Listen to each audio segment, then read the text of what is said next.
नमस्कार, शाम के 6 बज चुके हैं। वक्त हो चुका है लोकतंत्र का और मैं हूं आपके साथ अंकित त्यागी।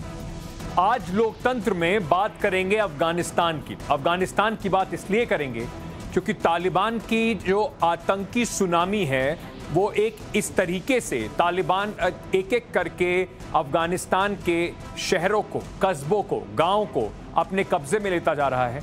ऐसा लगा नहीं था कि अमेरिका के जाते बिल्कुल ताश के पत्तों की तरह वहां पर जो व्यवस्था है वो बिखर जाएगी।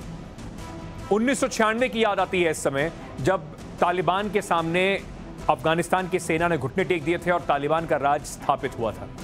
भारत पर इसके कई मायने हैं। भारत पर जिस तरीके से पाकिस्तान समर्थित तालिबान अफगानिस्तान पे कब्जा करता जा रहा है, 90 किलोमीटर दूर है सिर्फ काबुल से, उसके भारत के लिए सामरिक और साथ ही साथ आर्थिक बहुत ज़्यादा मायने रखता है। जिस तरीके से तालिबान का आतंक इस समय चल रहा है, जिस स्पीड पे चल रहा है अफगानिस्तान में, उसी के बारे में करेंगे आज खास बात। हमारे साथ मेहमान भी जुड़ेंगे, विशिष्ट व्यक्ति जिनको तालिबान पूरा अफगानिस्तान के मामलों की जानकारी है, ये समझने के लिए कि आगे अफगानिस्तान का भविष्य क्या है और उसका पूरी दुनिया पर और देश पर, भारत पर असर क्या पड़ेगा।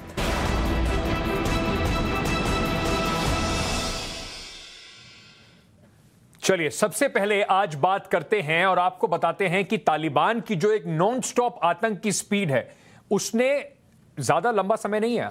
अप्रैल का महीना था जब इसी साल जब अमेरिका ने पूरी तरीके से अपने सिपाहियों को, अपनी पूरी सेना को 20 साल बाद अफगानिस्तान में संघर्ष के बाद वहां से वापस खींच लिया।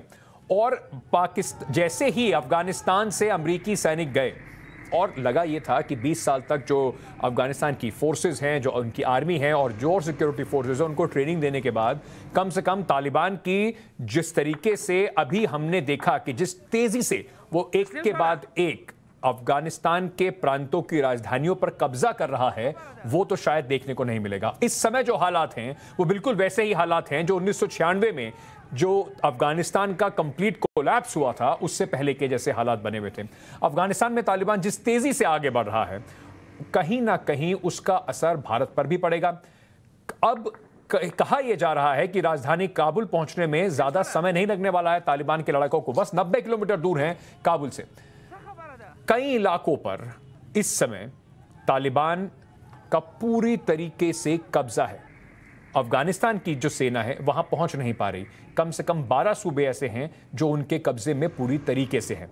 आपको लोकतंत्र में इस बार दिखाते हैं कि अफगानिस्तान में लोकतंत्र और गणतंत्र यानी कि बंदूक के राज पर जो एक कट्टरपंथी सोच के तालिबानी लड़ाके हैं, उनके बीच की जो लड़ाई चल रही है उसमें अभी हो क्या रहा है।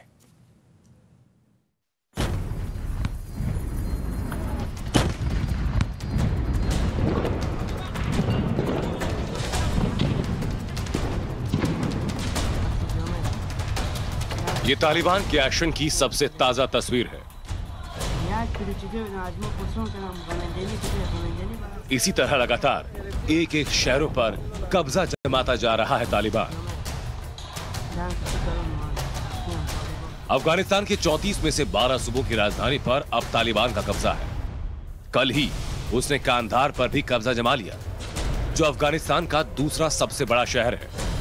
ये तस्वीर कांधार पर कब्जे के ठीक पहले की है, जब अफगान सिक्योरिटी फोर्स के लोग शहर छोड़कर भाग रहे थे। वहीं ये दूसरी तस्वीर कब्जे के बाद की है, जब सेना की गाड़ी पर बच्चों समेत कई लोग सवार थे। कंधार पर तालिबान का कब्जा क्यों अहम है, ये बताएं उससे पहले नक्शे में देख लीजिए कि कैसे तालिबान पांव पसार चुका है। कंधार, हेरात, गजनी, कुंदुज, तखर, बदखश, समनगढ़, निमरूज, फराह, जबसजान, बलगान और सरे पुल पर अब तालिबान का नियंत्रण है।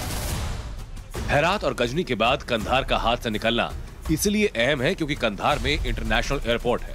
कंधार अफगानिस्तान का व्यापारिक केंद्र है, यानी बाहरी कनेक्शन और मदद के तार टूट गए। यहीं तालिबान की पैदाइश हुई थी। अब तालिबान ने काबुल पर कब्जे के लिए जोर आजमाइश शुरू कर दी है। तालिबान ने हेरात के पुलिस स्टेशन पर कब्जे का ये वीडियो खुद ट्वीट किया।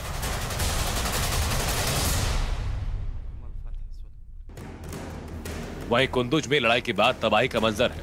इमारतें जल रही हैं, धुआं उठ रहा है। लोगों की सालों की मेहनत धुआं हो गई। ये फरहा शहर को फतह करने के बाद तालिबानियों की तस्वीर है। इसमें वो एक अफगानी सैनिक का शव खींच कर ले जा रहे हैं। शहरों के अंदर सड़कों पर हाथ में हथियार लिए तालिबानी हर जगह दिखने लगे। वो शहरों की जेल पर कब्जा कर कैदियों को छुड़ा रहे हैं ताकि जंग में उनका इस्तेमाल कर सके।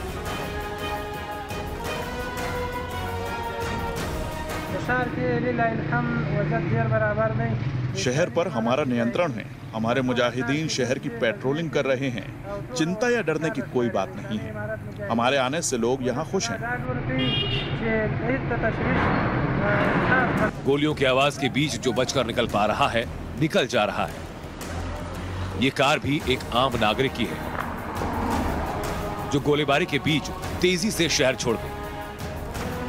कंधार की वो तस्वीर फिर दिखाते हैं आपको, जिसमें कम उम्र के बच्चे तालिबान की जीत के जश्न में शामिल हैं।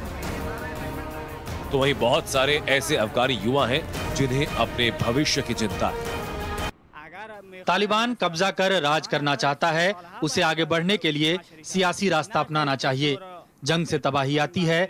हम स्टूडेंट हैं और भविष्य को लेकर कोई उम्मीद नहीं दिख रही है। पता नहीं आगे क्या होगा। अमेरिका और नेटो की सेना के अफगानिस्तान छोड़ने के कुछ ही हफ्तों में तालिबान ने जिस तरह अफगानिस्तान के 1/3 से ज्यादा हिस्सों पर कब्जा कर लिया, उसी का नतीजा है कि अफगान सरकार ने सत्ता साझा करने की पेशकश की है। और हाल ही की लड़ाई से साफ हो गया कि अफगानिस्तान में बंदूक का राज आना तय है और लोकतंत्र के सूरज की रोशनी मध्यम पड़ रही है। Bureau report, times now, Navbharat. तो आपने देखा किस तरीके से तालिबान का कब्जा बढ़ता ही जा रहा है। तेज गति से तालिबान का वर्चस्व वहां पर बढ़ता जा रहा है। अपने मेहमानों पर जाने से पहले मैं एक और आपको खबर दिखाना चाहता हूं, क्योंकि अमेरिका के साथ साथ भारत ने भी अपने नागरिकों को कड़ी चेतावनी दी है कि अफगानिस्तान को छोड़ दें। अफगानिस्तान में जब तालिबान हावी हो रहा है तो अमेरिका की एम्बेसी जो है वहां पर वो अपने लोगों को निकालने के लिए सैनिक भेज रही है। 3000 अमेरिकी सैनिक अफगानिस्तान पहुंच रहे हैं। वो जो एयरपोर्ट है वहां पर, काबुल के एयरपोर्ट पे सुरक्षा एक घेरा बनाएंगे जिससे कि अमेरिका के जो नागरिक हैं वहां से निकल सकें। साथ ही साथ एक और बड़ा वर्ग है जो अफगानिस्तान के हालात के लिए अमेरिका को जिम्मेदार मानता है।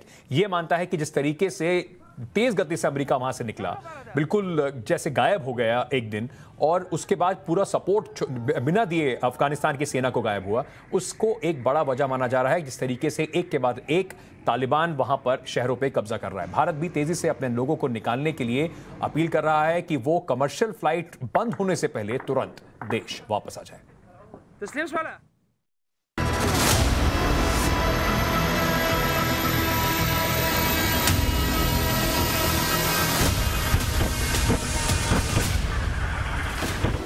जो अमेरिका 20 साल तक अफगानिस्तान में तालिबान के खिलाफ लड़ता रहा, उसके सैनिक अब अफगानिस्तान छोड़ चुके हैं और अमेरिका ने अफगानिस्तान को उसकी किस्मत पर छोड़ दिया है। हालांकि अफगानिस्तान फोर्स और तालिबान के बीच हाल की लड़ाई में उन्होंने कुछ हवाई हमले कर तालिबान को परेशान जरूर किया। अमेरिका को अब काबुल एम्बेसी में फंसे अपने लोगों की चिंता है और वो अपने 3000 सैनिकों को भेजेगा। वो एयरपोर्ट और दूतावास से लोगों को निकालने में तैनात होंगे, तालिबान से लड़ाई में नहीं। The U.S. clearly now has very little confidence that the Afghan government and its security forces can actually protect the capital of Kabul. So on one track, the State Department says it's going to start pulling out more of its personnel from the embassy, and it has enlisted the Pentagon to send troops in to help provide security at the airport, help provide support, and the Pentagon says perhaps even help with the airlift itself. वहीं भारत ने लड़ाई वाले इलाकों में अपने 3 लोगों को airlift किया है। भारत ने पहले ही अपने नागरिकों को अफगानिस्तान छोड़ने के लिए कह दिया है। We are closely monitoring developments in this regard. We are concerned about the deteriorating actually security situation. Our mission in Kabul issued an advisory for Indian nationals earlier this week, advising them to return to India via commercial flights. America और भारत की तरह कई देशों की सरकार अपने लोगों को बाहर निकालने में जुटी है, क्योंकि जिस तेजी से तालिबान आगे बढ़ रहा है उसे काबुल पहुंचने में बहुत देर नहीं लगने वाली, जहां कई देशों के दूतावास भी हैं। Bureau report, times now, Navbharat. लोकतंत्र में इस वक्त मेरे साथ जुड़ रहे हैं विवेक काजू साहब, पूर्व राजदूत रहे हैं भारत के अफगानिस्तान में। विशाल चंद्रा भी थोड़ी देर में हमारे साथ जुड़ेंगे, लेकिन सुशांत सरीन साहब हमारे साथ जुड़ रहे हैं, सुरक्षा विशेषज्ञ हैं। डॉक्टर बरखा हमारे साथ जुड़ रही हैं, ये डायरेक्टर हैं अभिज्ञान फाउंडेशन की। सिर्फ 2 दिन पहले अफगानिस्तान से भारत वापस लौट कर आई हैं। और काबुल से हमारे साथ जुड़ रहे हैं सैयद खैलबर निजामे, अफगान एक्सपर्ट हैं। आप चारों का बहुत बहुत शुक्रिया और स्वागत लोकतंत्र में। मैं विशाल चंद्रा साहब भी हमारे साथ जुड़ चुके हैं। विशाल जी, आपका भी बहुत बहुत स्वागत। सबसे पहले मैं आपके पास आना चाहता हूं काजू साहब, जो हालात इस समय हैं, कई लोग कह रहे हैं, बिल्कुल ऐसा लग रहा है कि 1996 वाले हालात वापस आ गए, कि एक के बाद एक जैसे जो पूरी प्रोविंशियल कैपिटल्स हैं वो तालिबान के सामने घुटने टेक रही हैं। सवाल ये उठता है कि 20 साल की जो कवायद थी, अमेरिका का हैंड होल्डिंग जो था, ऐसा क्या हुआ कि इतनी तेजी से तालिबान, और अगर आप दोनों फोर्सेस की कंपैरिजन करें तो आउटनंबर्ड हैं, ज्यादा बेहतर हथियार थे अफगान नेशनल फोर्स के पास, पर क्यों ऐसा हो रहा है कि एक के बाद एक गिरते जा रहे हैं अफगानिस्तान के अंदर जितने भी शहर हैं?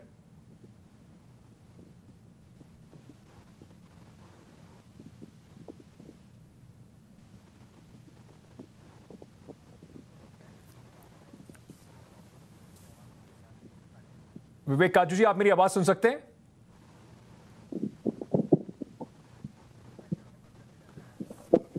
कुछ उनके ऑडियो के साथ समस्या है, मैं उसको एक बार दोबारा से ठीक करने की कोशिश करता हूं। मैं एक बार डॉक्टर बरखा के पास जाना चाहता हूं, क्योंकि वो बिल्कुल भी हाल फिलहाल में वहां से लौट कर आई हैं। क्या हालात थे डॉक्टर बरखा जब आप वहां पर थी, और आपने क्यों फैसला लिया कि अब वहां से वापस जाना ही सुरक्षित है? भारत भी कह रहा है कि अपने सारे नागरिकों को कि आप जल्द से जल्द कमर्शियल फ्लाइट्स बंद होने से पहले वापस आ जाइए।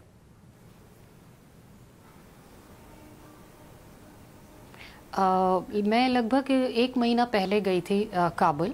पिछले महीने 14 जुलाई को मैं काबुल गई, और उस समय जब हम यहाँ से गए थे तो बस ये पता था कि काबुल सेफ है, और उसके सराउंडिंग्स में जो प्रोविंसेस हैं, तालिबान उस काबुल को बाकी प्रोविंसेस से डिस्कनेक्ट करेंगे, बट काबुल इज सेफ। लेकिन जब मैं वहाँ रह रही थी, और रहते रहते 15 दिन के अंदर हालात इतनी तेज़ी से बदले, जब लोगों तालिबान को ये था कि अब तो अमेरिका सेना यहाँ नहीं रहेगी, और एम्बेसीज में भी बहुत कम लोग हैं वहाँ पे, अमेरिकन US एम्बेसी के अंदर बहुत कम लोग हैं।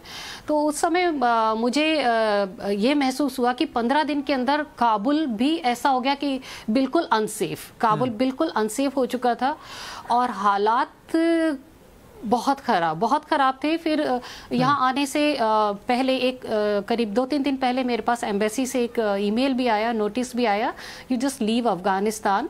और उसके बाद ही, हालांकि मेरा काम अभी बाकी था कुछ दिन का, लेकिन मुझे फिर वापस आना पड़ा, क्योंकि हालात मैं नहीं बता सकती कि किस हद तक ख़राब हो चुके हैं। और स्पेशली वहाँ पर जो सोशल वर्कर्स हैं, सोशल रिफॉर्मर्स हैं, और स्पेशली जो जर्नलिस्ट हैं, वो बहुत ज़्यादा टारगेटेड हैं। लाइक कोई भी वो आदमी जो उस मुल्क की तरक्की चाहता है या जो भी रिफॉर्म्स करते हैं, जर्नलिस्ट तो बहुत ज़्यादा टारगेटेड है वहाँ पे, चाहे वो इंडियन जर्नलिस्ट हो या अफगान जर्नलिस्ट हो या कोई और भी हो, उनको बहुत ज्यादा टारगेट किया जा रहा है। मैं आपके पास आता हूं डॉक्टर बरखा। एक काजू साहब पे जाने से पहले मैं एक बार, क्योंकि काबुल में हमारे साथ सैयद खैलबर निजामे जुड़ रहे हैं, उनसे समझना चाहता हूं अभी हालात क्या हैं। जो खबरें यहां पर आ रही हैं कि 90 किलोमीटर दूर रह गया है तालिबान, इस समय कांधार भी गिर गया है, क्या हालात हैं? और क्या आपको भी लगता है, जिस तरीके की आशंका जताई जा रही है कि अगले कुछ दिन बहुत मुश्किल होने वाले हैं, काबुल के बिल्कुल मुहाने पे खड़ा है तालिबान? Good evening India. मैं पहले सबसे ये कहना चाह रहा हूँ कि आपने न्यूज़ में बोला कि काबुल तालिबान काबुल कंधार से बरामद हुआ पहले बार। ये ऐसा नहीं है। पाकिस्तान और अरब वो लश्कर की तरफ आया और कंधार, इल्मन, उरुज़गान की तरफ जहाद करने लगा और लोगों को अपनी टीम के अंदर इकट्ठे करने लगा। अभी मैं ये कहना चाह रहा हूँ कि ये अमेरिका का ये तस्मीम जो था कि अपने फोर्सेस को निकाले अफगानिस्तान से, इस मौके में बहुत गलत था। क्योंकि मैं समझ रहा हूँ अभी भी जो बाइडन अपने ये ऑर्डर से पशेमान हुआ है और अपने फोर्सेस को दोबारा अफगानिस्तान भेज रहा है इस बहाने के अपने ये ऑफिशियल्स को यहाँ से निकाले। मगर ये इस तरह बात नहीं है। इन लोगों को समझ में आया कि ये लोग 20 साल में यहाँ अफगानिस्तान में अपने फोर्सेस को भी हाथ से इन लोगों के हाथ से गया, इसका अमेरिका का फोर्सेस, और इन लोगों का मैनी भी यहाँ वेस्ट हुआ जी। अमेरिका ये चाहता है कि फिर से एक बहाने के हिसाब से अफगानिस्तान में आए और अफगानिस्तान के सिचुएशन को अपने कंट्रोल के अंदर ले ले। ठीक है। हम जहाँ तक हम जानते हैं ये पाकिस्तानी फोर्सेस अफगानिस्तान के अंदर हुआ है। रात के हिसाब से पाकिस्तानी लड़ रहे हैं और सुबह दिन में तालिब लोग लड़ रहे हैं। अफगानिस्तान फोर्सेस तालिबान के अलावा एक फौकुलादा पेशरफ्ता आर्मी के साथ फेस हुआ है कि वो जुगलबंदी चल रही है। जी निजामी साहब, एक जुगलबंदी चल रही है पाकिस्तान और तालिबान की। ये छुपी हुई बात तो है नहीं।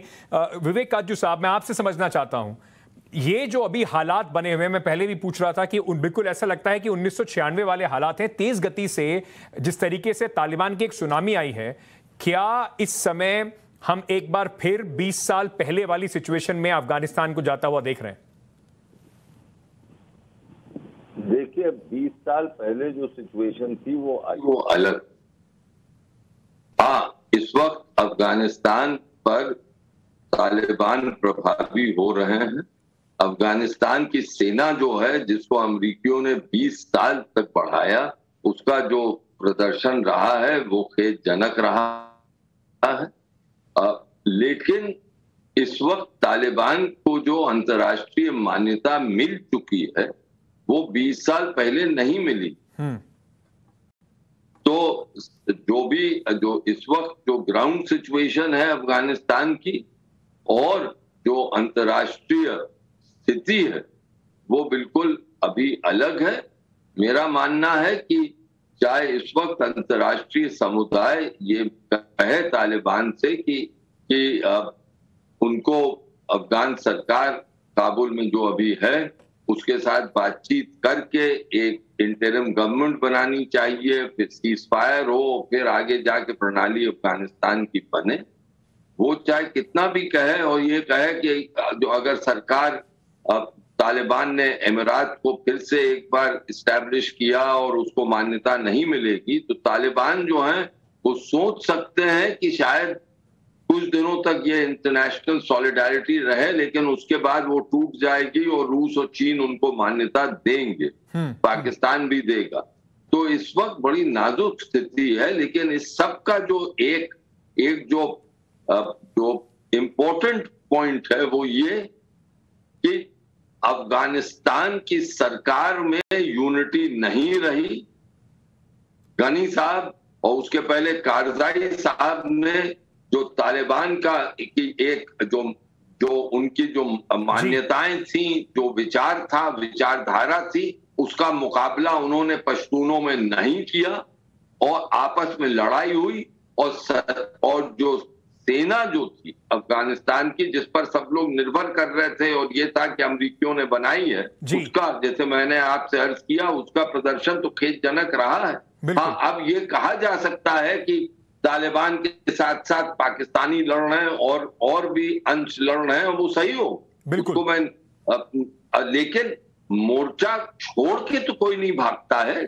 जी बिल्कुल। यहाँ तो गजनी के गवर्नर साहब तो भाग गए, यानी तालिबान तो बिना लड़े भाग गए।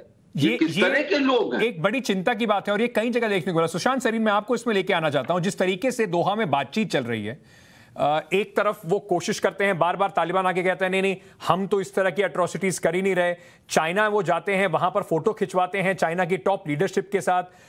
कहीं ना कहीं तालिबान का जो दोहरा खेल है दुनिया देख नहीं पा रही है या देखकर अनदेखा कर रही है। पाकिस्तान जिस तरीके से सपोर्ट कर रहा है, चाइना जिस तरीके से सपोर्ट कर रहा है, क्यों ऐसा है कि उसके बावजूद भी अभी इतना फोकस है कि बातचीत कर लीजिए, एक मिलिट्री हल निकालने की कोशिश नहीं है?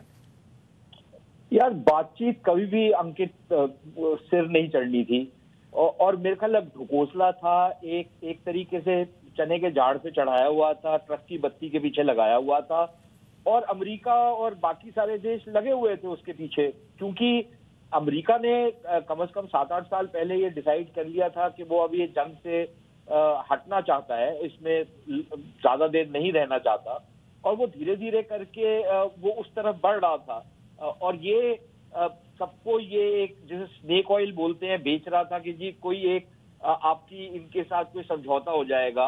और हमारे जैसे लोग कह रहे थे कि भाई अमीरुल मोमिनीन जो है वो कैसे कोई समझौता करेगा किसी के साथ। अमीरुल मोमिनीन रह ही नहीं सकता अगर वो समझौता करेगा। अगर वो समझौता करेगा या चुनाव या पावर शेयरिंग करेगा तो वो क्या अमीरुल मोमिनीन रहेगा, आपका इमारात कैसे बनेगा। और तालिबान ने कभी भी ये नहीं कहा था कि हम अमीरात नहीं बनाएंगे अपना। तो फिर ये पता नहीं ये कौन सी, शायद इन्होंने अफीम खाई हुई थी अमरीकियों ने और इसलिए वो नहीं पहचान रहे थे। लेकिन 20 साल से उनके साथ जो धोरा खेल खेला जा रहा था, अमरीकियों को तो पता था ना। अमरीकी जो सोर्सेज हैं उसी से हमको भी बहुत सारी चीजें पता लगी कि कैसे पाकिस्तानी इनको चने के झाड़ पे चढ़ा रहे थे, इनके साथ दोगला खेल खेल रहे थे जी। अमरीकियों को तो पता था, उसके बावजूद अमेरिका ने कुछ नहीं किया पाकिस्तान के साथ। डू मोर बोलता था, उससे ज्यादा कुछ किया नहीं। तो ये बात काटजू साहब की बिल्कुल ठीक है कि जिस तरीके से फौज ने घुटने टेके हैं, इससे सबको बड़ा मतलब it was a shock for me. जरूर मैं तो ये मानूंगा कि इतना तो मैंने नहीं सोचा था कि इस तरीके से ये खदेड़े जाएंगे, क्योंकि जब 90 के दशक की आप बात कर रहे हैं उस समय भी पाकिस्तानी मुजाहिदीन के साथ मिल करके जलालाबाद के ऊपर हमला किया था। हाँ। अफगान फौज जो थी खड़ी रही थी और उन्होंने उसको बिल्कुल हरा दिया था उनको। अब की आप फौज देखिए, मतलब कोई लड़ाई नहीं की, जहां पर वो लोग आते हैं वहां पर हथियार डाल के ये चले जाते हैं, अपने समझौते कर रहे हैं। काबुल में खुद वो आपके काबुल के दरवाजे पे है और यहाँ पर ये आपस में झगड़ा कर रहे थे अशरफ गनी और वगैरह। तो मतलब it's been all round failure. अमरीकियों की तो बहुत बड़ी गलती है, लेकिन जो अफगान हुकूमत है और अफगान फौज है उसमें देखिए ना बहुत सारी जगहों पे जो कमांडोज थे, which was a fabulous fighting unit, उन्होंने जाके ब्रेक थ्रू किया। फौज को आकर वहां पर कमान संभालनी थी, ना फौज पहुंचती थी, हथियार खत्म हो गए क्योंकि करप्शन इतनी थी कि वो बेच दिए थे सारे। बिल्कुल बिल्कुल। और जो था भी failure all around, complete collapse जिसको कहते हैं। और विक्रम चंद्र साहब, विशाल चंद्र साहब, आपने एक किताब भी इस पे ऊपर लिखी है। मैं आपसे समझना चाहता हूं, ये तो उम्मीद थी ही नहीं ना कि हम अमेरिका की अगर हम बात करें, जी हां सवाल उन पे कहीं उठाए जा रहे हैं, पर ऐसा थोड़ी हो सकता है कि अमेरिका सारी ताउम्र जो अफगानिस्तान की लड़ाई है, तालिबान से जो लड़ाई है, वो अमेरिका ही उनको हैंड होल्ड करके लड़ता रहेगा। कभी ना कभी तो जिस फोर्स को तैयार किया था, जिसको ट्रेन किया था, उसको उस फोर फ्रंट पे आना ही था, और जैसे ही आया उनकी पोल खुल गई। देखिए, मैं 2-3 बातें रखना चाहूंगा। अफगान फौज के बारे में कुछ ऑब्जर्वेशंस अभी हुए, तो मेरा मानना है एक चीज जो बहुत साफ तौर पर उभर कर सामने आई है, वो है वहां के जो लोकल पावर ब्रोकर्स हैं उनका रोल। अफगान आर्मी ने कई जगह समर्पण किए, उन्होंने बेसिस भी हैंडओवर कर दिए, यूनिफॉर्म, हमवीज, व्हीकल्स, फ्यूल्स सब हैंडओवर किए। और जिस तरह से उन्होंने अलग अलग प्रोविंसेस में या अलग अलग जगहों पे किया है, तो मुझे जो समझ में आ रहा है कि एक ऑर्गेनाइज्ड नेटवर्क है पावर ब्रोकर्स का, जो मेरे ख्याल से 2018 से काम कर रहा होगा या उससे पहले से भी, क्योंकि तालिबान कई ऐसे सूबे हैं, वहां पे जिले हैं जहां पे तालिबान 10 साल से हैं, 12 साल से हैं। जनरल परवेज मुशर्रफ के समय से ही कई इलाकों में उनका दबदबा बना हुआ था। तो ये जो लोकल लेवल पे पावर ब्रोकर्स हैं, इनकी भूमिका बहुत साफ तौर पर सामने आती है जी। दूसरा, जो तालिबान ने रीजनल डिप्लोमेसी की है, वहां यहाँ पे बहुत फर्क है 1990 के तालिबान और अब के तालिबान में। उन्होंने आसपास के जो नेबर्स हैं, जो मुल्क हैं, उनसे कहीं ना कहीं उनको एक एश्योरेंस दिया कि अगर आप हमारे मामले में दखल अंदाजी नहीं करेंगे तो अफगान सॉइल से आपको कोई खतरा नहीं होगा। जबकि वो ना पावर में है, ना ही उस समय इतने प्रोविंसेस उनके हाथ में थे, लेकिन कहीं ना कहीं उनकी जो एक स्ट्रैटेजी थी रीजनल लेवल पे, वो बहुत तेजी से काम कर रही थी। एक साइकोलॉजिकल डायमेंशन जो है इस 40 साल के युद्ध का, वो सामने आता है। इसीलिए आप देखते हैं कि रूस हो या चीन हो या ईरान हो, बड़े आसानी से इन देशों में ये जाते रहे, वहां के नेताओं के साथ फोटो भी खिंचाते रहे। तीसरा जो पहलू मैं आपके सामने रखना चाहूंगा और फिर बड़ा अंतर है 90 के दशक से, वो जिस तरह से इन्होंने बॉर्डर प्रोविंसेस को और बॉर्डर क्रॉसिंग पॉइंट्स को पहले कैप्चर किया है। जी। और उत्तरी अफगानिस्तान, नॉर्दर्न अफगानिस्तान, जो उनका ट्रेडिशनल स्ट्रॉन्ग होल्ड नहीं है, उनके पॉकेट्स हैं, बट ट्रेडिशनली नॉर्दर्न अफगानिस्तान उनका स्ट्रॉन्ग होल्ड नहीं रहा है। पर उन्होंने जितने भी प्रोविंसेस थे नॉर्थ के, ताजिकिस्तान के साथ जिनके साथ सीमाएं हैं, उज्बेकिस्तान हो, तुर्कमेनिस्तान हो, पीओके, चाइना, कहीं ना कहीं उन्होंने एक मैसेज दिया और उसके बाद वहां पे उनके नेताओं को जाके बताया या उनके निगोशिएटर्स को कि हमसे आपको कोई खतरा नहीं है। ठीक है। तो उनके दो पहलू सामने आते हैं, एक तो वो regional diplomacy, role of power brokers जो था, दूसरा रीजनल डिप्लोमेसी उनकी, और तीसरा उन्होंने दो अलग अलग मैसेजिंग करने का जो उनकी स्ट्रैटेजी थी कि जो दोहा में लोग बैठे हैं, जिसको हम दोहा शुहा भी कह सकते हैं, वो एक मॉडरेट फेस है उनका, ताकि उनको एक्सेप्टेबिलिटी मिले। किस तरीके से उनका एजेंडा है वो कितना भी मॉडरेट फेस सामने रखे, पर जिस तरीके की बर्बरता हम देख रहे हैं, चाहे वो एक भारतीय पत्रकार के साथ हो, चाहे वो अफगानिस्तान के लोगों के साथ हो, वो शायद दुनिया के लिए जरूर आंख खोलने वाली बात होनी चाहिए थी। एक छोटा सा मुझे ब्रेक लेना है, मैं उसके बाद वापस आके आप सबसे एक बार ये भी समझना चाहूंगा कि भारत और पाकिस्तान को लेकर, स्पेशली भारत को लेकर, भारत का बहुत बड़ा इन्वेस्टमेंट भी रहा है अफगानिस्तान में, पीस प्रोसेस में भारत की भागीदारी भी रही है। किस तरीके का इंपैक्ट आप लोग देखते हैं और काबुल में अभी क्या हालात हैं, इसके बारे में बात करेंगे। जिस तरीके से तालिबान का एक एक करके अफगानिस्तान के बड़े हिस्से पर कब्जा होता जा रहा है, उसी पर कर रहे हैं आज लोकतंत्र में बात। विवेक काजू साहब, भारत के लिए आप किस तरीके का इसका पूरा इंपैक्ट देखते हैं? क्योंकि कई बिलियन डॉलर्स का इन्वेस्टमेंट भारत ने करा, स्कूल बनाए, बांध बनाए, पार्लियामेंट बिल्डिंग बनाई, पर कुल मिलाकर जो सैन्य हस्तक्षेप है उससे भारत दूर रहा है। अगर तालिबान का कब्जे में पूरा अफगानिस्तान आ जाता है तो उसका भारत पर किस तरीके से आप असर देखते हैं? भारत का प्रभाव अफगानिस्तान में कम होगा, पाकिस्तान का, ये तो पहला पॉइंट। लेकिन अब मेरा ये भी मानना रहा है, सुशांत और जो साथी हैं उनका मत अलग है, लेकिन मेरा मत रहा है आज से 4 साल से कि जिस तरह के का हालात अफगानिस्तान में बन रहे थे, उससे ये साफ जाहिर था कि अगर भारत वहां पर अपना प्रभाव कुछ जारी रखना चाहता है तो उसको तालिबान से बातचीत करनी चाहिए। और उस बातचीत के माने ये नहीं कि जो तालिबान की विचारधारा है उससे हम सहमत हैं, उसका हम खंडन करेंगे। लेकिन जैसे और देश तालिबान से कर रहे थे सब, यानी स्पेस ढूंढ रहे थे, उसी तरह हमें भी करना चाहिए था। अब आज के दिन हालात ये हैं कि जमीनी जो हालात हैं अफगानिस्तान पर, उस पर हमारा कोई असर नहीं हो सकता। 1990 के दशक अलग था, जब हम कुछ कर सकते थे, कर पा रहे थे, लेकिन अब कोई और नहीं हमारे साथ। और जो अंतर्राष्ट्रीय डिप्लोमेसी चल रही है उस पर हम हाशिए पे बैठे हैं, क्योंकि हमें लोग और जो देश हैं जैसे रूस, जो हमारा एक जमाने में बहुत साथ था हमारा, वो साफ कह रहा है हमसे कि आपने तालिबान से कोई रिश्ते ही नहीं रखे, तो आप जब बातचीत अगर होगी तो उसमें, क्योंकि आपका खाली अफगान सरकार के साथ रिश्ते हैं, औरों के साथ नहीं है, तो इसलिए आपका उस महफिल में बैठना या उस मेज पर बैठने का कोई माने नहीं। ठीक है। इसलिए मैं एक आखिरी चीज मैं कहना चाहता हूँ जो कि बहुत ही मुझे लगता है इम्पोर्टेंट है और हमारे साथियों को समझने की जरूरत है। अफगानिस्तान में वॉर फाइटिंग जो लड़ाई की प्रणाली है, जो आज से नहीं सदियों से चल रही है, वो और देशों से अलग होती है। इसलिए हम लोग हमेशा सरप्राइज हो जाते हैं कि भाई ये क्या हो गया। वहां पे कोई जैसे घमासान युद्ध होता है कि वो वहां पर प्रणाली है ही नहीं। वहां पर ज्यादातर ये देखता है, एक जैसे कंधार में वो आए, कंधार में तालिबान आ रहे हैं, वहां कंधार के जो बुजुर्ग हैं वो बैठते हैं, वो पहले दोनों साइड से सलाह मशवरा करते हैं, कहते हैं कि भाई इसका समाधान आराम से कर लो, फिर थोड़ी बहुत लड़ाई होती है, उसके बाद अगर ये लगा कि तालिबान का साइड जो है वो भारी है तो उस वक्त और लोग मोर्चा छोड़ के चले जाते हैं। यही आप देख रहे हैं। अमेरिकन ने एक चीज सुन लें आप, आपको फायदा ही होगा। अमेरिकन ने जो फौज बनाई उसको वो फौज जैसे जो पश्चिम देशों की फौज की तरह बनाई वो अफगानिस्तान के हालात के बिल्कुल विपरीत है।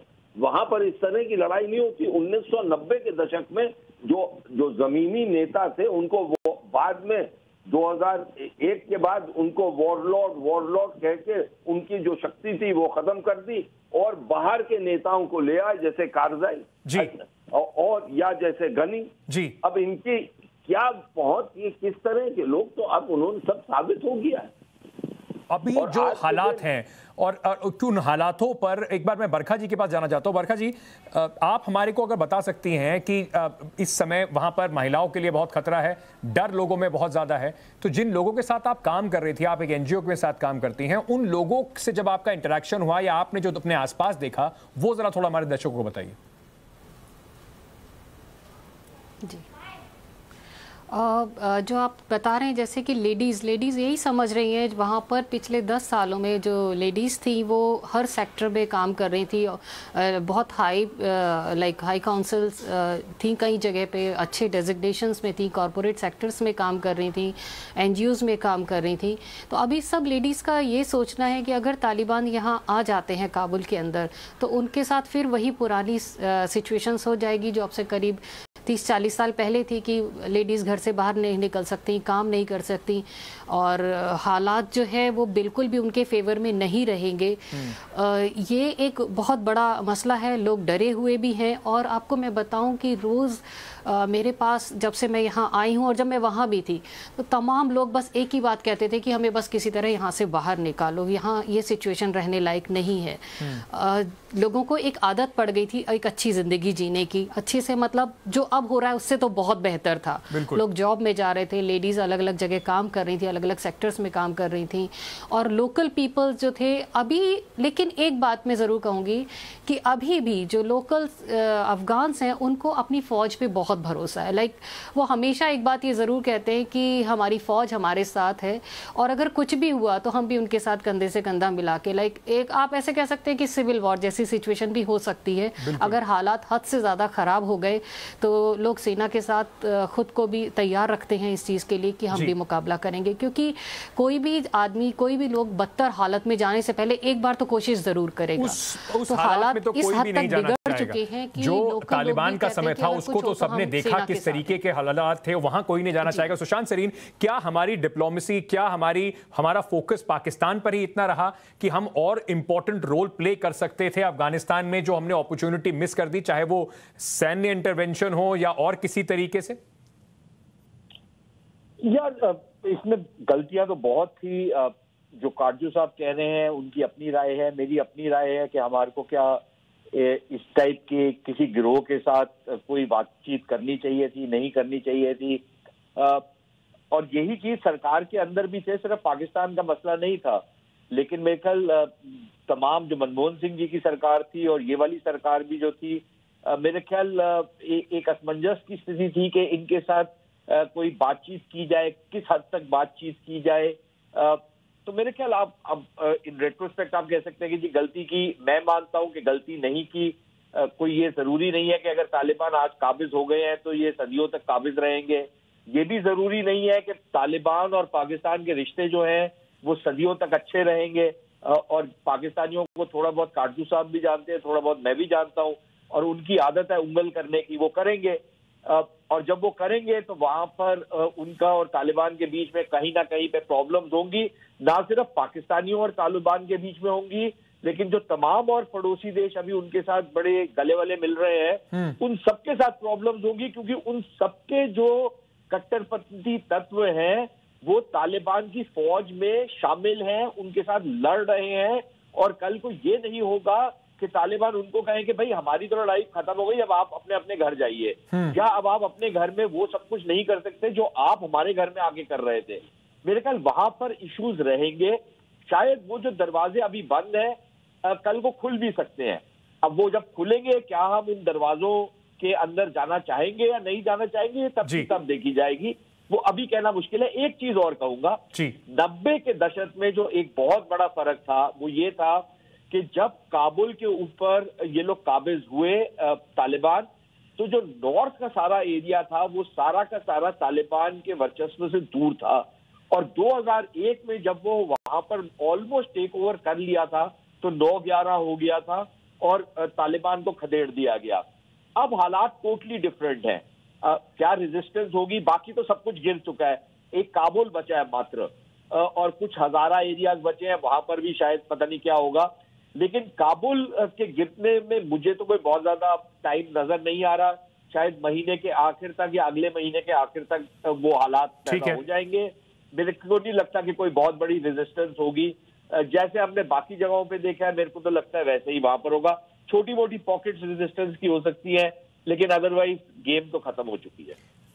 क्या गेम पूरी तरीके से खत्म हो चुकी है? मैं इसीलिए काजू साहब 1 मिनट में आपके पास आ रहा हूं। मैं एक बार जरा काबुल से उनसे बस समझना चाहता हूं, जो हमारे साथ एक्सपर्ट जुड़े हुए हैं। सर साहब, मैं आपसे जानना चाहता हूं भारत से आपको क्या उम्मीद है, क्योंकि जिस तरीके से सुशांत सरीन की बात आपने सुनी, लगता है यही है कम से कम यहां बैठ के देखते हुए कि फिलहाल तो एंड गेम नजदीक है, काबुल ज्यादा दिन तक टिक नहीं पाएगा, ऐसा कयास लगाए जा रहे हैं, ऐसी रिपोर्ट्स आ रही हैं। अफगानिस्तान की फौज लड़ाई जरूर कर रही है, लेकिन जिस तरीके से एक के बाद एक शिकस्त हुई है उससे बहुत ज्यादा कॉन्फिडेंस कम से कम यहां बैठे नहीं दिख रहा है। भारत से आपको क्या उम्मीद है और आप क्या कहना चाहते हैं काबुल में बैठे हुए कि क्या अभी भी आप लोगों को उम्मीद है कि जो फौज है वो रोक पाएगी तालिबान का जो इस तरीके से सुनामी चल रही है उसको? उम्मीद तो हमें बहुत ज्यादा है, क्योंकि ये हमारा देश है। अगर ये तालिब लोग का ये अफगान तबका जो है वो पाकिस्तानी नहीं है, हमारे साथ पीस करे तो पाकिस्तान कुछ भी नहीं कर सकता। मगर इसका इम्पैक्ट अगर पूरी अफगानिस्तान को तालिबान ले ले अपने हाथ में, इम्पैक्ट इसका इंडिया पे होगा और इसके बाद पाकिस्तान का प्लान्स कश्मीर पे होगा। क्योंकि ये लोग चाह रहे हैं अफगानिस्तान अपने हाथ में ले ले पाकिस्तानी लोग, और इस अफगानिस्तान की एरिया से पूरी सेंट्रल एशिया पे राज करे इस्लामी गराई का। पाकिस्तान का दावा इस्लाम का है यहाँ पर कि इस्लाम की वो लीडरशिप जो है अपने हाथ में ले ले। ये लोग कर सकते हैं कि टेररिस्ट ग्रुप बनाए और अलकायदा के साथ फिर से लिंक जोड़ ले, खलंदाजी करे। हम ये कह सकते हैं कि हमारे फोर्सेस उन जगहों को जो छोड़ दिया है, हमारी फोर्सेस को ये मालूम है अफगानिस्तान की दाखिली सिचुएशन कि अगर कंदाहार के हिसाब से स्पिन बोल्दक में जो फाइट हुआ कुछ दिन पहले, आपको पता है कि 1000 से ज्यादा सिविलियन लोग मारे गए तालिबान की तरीके से। तो अगर हमारी फोर्सेस हर डिस्ट्रिक्ट में, हर प्रोविंस में झगड़ा करे इन लोगों के साथ, तो ये सिविलियन लोगों के जरूर पहुंचेगा, इसकी इन लोगों के लाइफ्स को जरूर पहुंचेगा। क्योंकि तालिबान लोग सिविलियन लोगों के घर को, दुकानों को, रेस्टोरेंट्स को अपने वार का जगह बनाएंगे, और ये हम नहीं चाहते क्योंकि अफगान कोई भी सभ्य देश नहीं चाहेगा कि इस तरीके से उनके लोगों को गोलियों की बौछार के बीच में उनको इस तरह की ढाल बनाया जाए। मेरे पास बिल्कुल समय खत्म हो गया। काजू साहब आप कुछ कहना चाह रहे थे, 10 सेकंड में आपको दे सकता हूं बस अंत करने के लिए। देखिए, मुझे जो सुशांत कह रहे थे वो कई हद तक सही है, लेकिन मुझे जो खौफ है वो ये है कि चीन अब हावी होने की कोशिश करेगा अफगानिस्तान में। पाकिस्तान उसकी गिरफ्त में है, ईरान में वो बहुत आगे बढ़ रहा है, मध्य जो सेंट्रल एशियन रिपब्लिक्स हैं वहां पर उसका इन्फ्लुएंस बहुत है। अब वो भारत के खिलाफ, भारत के पश्चिम पड़ोस के जितने भी देश हैं उनको एक फ्लैंक के रूप में रखेगा। हमें इसका मुझे सबसे ज्यादा भय है। और तो अब आप देख लीजिएगा कि 2-2.5 साल के अंदर चीन की कितनी रैपिड मूव्स होंगी, कितनी जबरदस्त मूव्स होंगी अफगानिस्तान में। वो गलतियां नहीं करेगा जो सोवियत यूनियन ने और अमेरिका ने की, लेकिन तालिबान के जरिए वो करेगा, पाकिस्तान का उसको साथ मिलेगा, और यही हमारे लिए सबसे बड़ी गलती खतरा है। इसीलिए मैं अर्ज कर रहा था सालों से कि भाई तालिबान से बात करो, स्पेस क्रिएट करने की कोशिश करो। वो उनसे जितनी भी हमें हमदर्दी नहीं हो सकती, लेकिन जब राजनय होता है और अपने हित सामरिक हित देखे जाते हैं तो सामरिक हित की तरफ नजर होनी चाहिए। काजू साहब, बिल्कुल समय खत्म हो गया, माफी चाहूंगा, मुझे आपको बीच में यहाँ रोकना पड़ रहा है। कुल मिला के भारत के लिए ये बहुत बड़ी खतरे की घंटी है, जैसे काजू साहब भी कह रहे थे और सुशांत सरीन साहब भी यही बात कह रहे थे, चंद्र साहब भी ये बात कह रहे थे। जिस तरह से अगर कब्जा हो जाता है पूरे तरीके से तालिबान का, तो उससे ना सिर्फ पीओके के थ्रू भारत में तालिबानी आतंकियों को भेजने का एक आसान रास्ता, कट्टरपंथियों को भेजने का आसान रास्ता पाकिस्तान को मिल जाता है, और चीन जो घेरा बना रहा है उसके लिए भी कम से कम एक नई सोच, एक नई रणनीति तो भारत को अब तैयार करनी ही पड़ेगी। बहुत बहुत शुक्रिया आप सभी का हमसे जुड़ने के लिए लोकतंत्र में। मैं अब इस खबर के बाद सीधे फोकस करना चाहता हूं एक दूसरी खबर का, जो आज की बहुत बड़ी खबर थी, और उस पर हम कोशिश कर रहे हैं, सुबह से ही हम कोशिश कर रहे हैं कि आपको बिल्कुल मिनट बाय मिनट अपडेट जरूर देते रहें। कानपुर में आपने देखा एक ऐसा वीडियो जिसको देखते हुए जिसमें कहूं कि दिल में बड़ा दर्द हो रहा था कि अगर आप उस वीडियो को देखें, एक व्यक्ति की पिटाई हो रही है, वहां पर उसकी बच्ची बिलक बिलक कर अपने पिताजी को ना मारा जाए इसकी गुहार लगा रही है। इस वीडियो के से लिहाजा हमारे पास एक खबर आई है, मुस्लिम जिस शख्स की पिटाई हुई थी, अब राष्ट्रीय अल्पसंख्यक आयोग ने इसका संज्ञान लिया है और कानपुर पुलिस के कमिश्नर को कहा है कि वो आरोपियों पर कार्रवाई करे और हमें जानकारी दे कि क्या कार्रवाई की गई है। जिस शख्स की के साथ ये मारपीट हुई थी, उसने पहले, मैं आपको उससे पहले एक बार थोड़ा सा वीडियो का अंश दिखाना चाहता हूं। मैं भी हिंदू, दुख होता है ये सुनकर कि इस तरीके के लोग अपनी जहालत के बाद भगवान का नाम ले रहे हैं और इस तरीके की हरकतें कर रहे हैं। जय श्री राम, जय श्री राम, जय श्री राम, जय श्री राम, जय श्री राम, जय श्री राम, जय श्री राम, जय श्री राम, जय श्री राम। एक व्यक्ति को इस तरीके से इतने सारे लोग घेर कर, उसकी बच्ची उसके साथ है और उसको मार रहे हैं और बाद में उससे कहलवा रहे हैं जबरदस्ती की बोलो जय श्री राम। कौन सा धर्म, कोई धर्म, कोई भगवान इससे खुश नहीं हो सकता। जिस शख्स के साथ ये मारपीट हुई, मैं उसकी आप बीती आपको सुनाना चाहता हूं। ये रिक्शा मेरे पास है, वो ख़राब हो गया था तो मैं बनवाने गया था, मोटर ख़राब थी, मोटर डलवा करके वहाँ से मैं आया हूँ तो यहाँ भीड़ लगी थी चौराहे पे, शासन भी थी, अपने स्टाफ भी था। मैंने यहाँ पे अपने बच्चों छेड़े, मेरी वाइफ साथ में गई थी रिक्शा बनवाने, हमको मिल गई सवारी। मैं मेहरबान शंकरवार रोड की तरफ जा रहा था तो मोहरम गिट्टी की दुकान है प्रदीप की, उस प्रदीप की दुकान के सामने मतलब ये लोग जा रहे थे तो ये रानी जो है, इनका नाम है रानी, रमेश की वाइफ का, तो इन्होंने बोले कि नहीं ये मुल्ला जी हैं, ये मुल्ला जी हैं और उनके चाचा हैं, इनको पकड़ो। ये दाढ़ी वाला ये जा रहा है, सो एकदम हमको लखेदा लोग बागों ने दौड़ाया, सो हम एकदम भगे चौकी की तरफ को, चौकी पहुंच जाएंगे तो मार से बच जाएंगे। मुझे कुछ मालूम नहीं था ना, एकदम अचाका दौड़ाया गया तो मैं भगा जब तो ये पीछे से चोर करके चिल्लाने लगे। हमको जा करके ये बगल में कॉलोनी ये बनी हुई है, इस कॉलोनी के अंदर कॉलोनी वालों ने पकड़ लिया। मड़ैया को तो सब जानते थे, तो मड़ैयों को तो कोई ने नहीं पकड़ा हमारे स्टाफ में, तो कॉलोनी से आगे से पकड़ लिया गया। फिर वहाँ से ही हमको मारते लाए। उसकी बच्ची के सामने उस पिताजी की ऐसे पिटाई हुई और लोगों ने फिर नारे लगाए। इनके ऊपर आरोप है कि धर्म परिवर्तन की कोशिश कर रहे थे। इनके ऊपर कुछ भी आरोप होता, इस देश में कानून का राज है। अभी हम तालिबान की बात कर रहे थे, तालिबान का राज आया नहीं, तो कम से कम इतना बनता था कि इनको पकड़ते और पुलिस में दे देते, पुलिस अपनी कार्रवाई करती।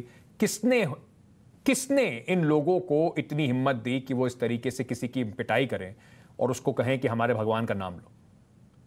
कम से कम इस देश में, कानून के राज में, ये सब बिल्कुल बर्दाश्त किया नहीं जा सकता।